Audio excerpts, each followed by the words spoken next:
ঠিক গুড আছে। ইভিনিং। আরে গুড ইভিনিং ম্যাম, বলো কিভাবে হেল্প করতে জয়েন পারি? করার ছিল। ও আচ্ছা আচ্ছা আচ্ছা ম্যাম, এটা হচ্ছে আমাদের প্যাকেজেস। আপনি কোন প্যাকেজটা নেবেন? ওকে, নাইস। আপনি ইয়ারলিটা করে দিন। ইয়ারলি করবেন? আচ্ছা ম্যাম, আমি আপনার বিলটা করে দিচ্ছি। Sure. আসলে আগেও একটা জিম জয়েন করেছিলাম, আচ্ছা আচ্ছা, কোন জিমে জিম করতেন ম্যাম? এই পাশের পাড়ার। এই যে মোড়টার এখানে? হ্যাঁ হ্যাঁ হ্যাঁ, আচ্ছা আচ্ছা। বাট ওখানের মানে অ্যাম্বিয়েন্সও ভালো না, ট্রেনার একদম ধরে ধরে করায় না। তারপরে যে equipments, my god how cheap. জানি না মানে কিছুই, স্ট্রেচিংও ধরে করায় না, কিছুই না। স্ট্রেচিং? হুম ওটা ভুল করছে। পরের এক্সারসাইজ ওনাকে ডাম্বল প্রেসটা করা। স্যার আমি কিছু বলছি, হ্যাঁ বলুন বলুন, শুনছি আমি।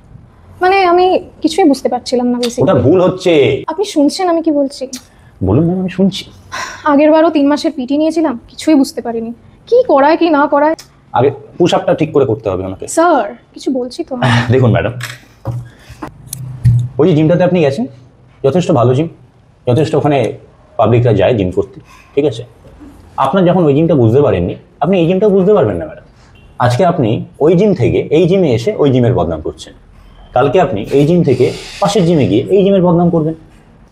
একজন ট্রেনার সে আপনাকে স্ট্রেচিং কেন করাবে? সে আপনাকে ওয়ার্কআউট করাবে, সে তো স্ট্রেচিং করানোর জন্য সেখানে নেই ম্যাডাম। আমি একজন ট্রেনার, আমি একজন কোচ। প্রত্যেকটা জিম আমার কাছে মন্দিরের মতো। প্রত্যেকটা জিমে ঢোকার আগে আমি মাথা ঠেকিয়ে ঢুকি, সেটা আমার জিম হোক কি অন্য কারো জিম হোক। আপনি এক মন্দিরে এসে আরেক মন্দিরের বদনাম করছেন। আপনি আসুন, আরও 4-5টা জিম ঘুরে দেখুন, তারপর যখন এই মন্দিরের ওপর আপনার সত্যি সত্যি ভক্তি আর শ্রদ্ধা হবে, তখন আপনি আবার ফিরে আসবেন আমাদের এই মন্দিরে। আসুন, আপনি আসতে পারেন, আসুন প্লিজ। এই তো গেল এরকম ক্লায়েন্টদের কথা।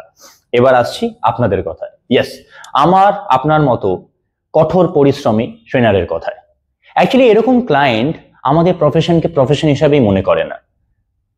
তো এরকম ক্লায়েন্টকে একদম এন্টারটেইন করবেন না। আজকে কিন্তু এই ক্লায়েন্ট আপনার জিমে আছে, কালকে নাও থাকতে পারে, অন্য জিমে গিয়ে আপনার জিমের বদনাম করবে।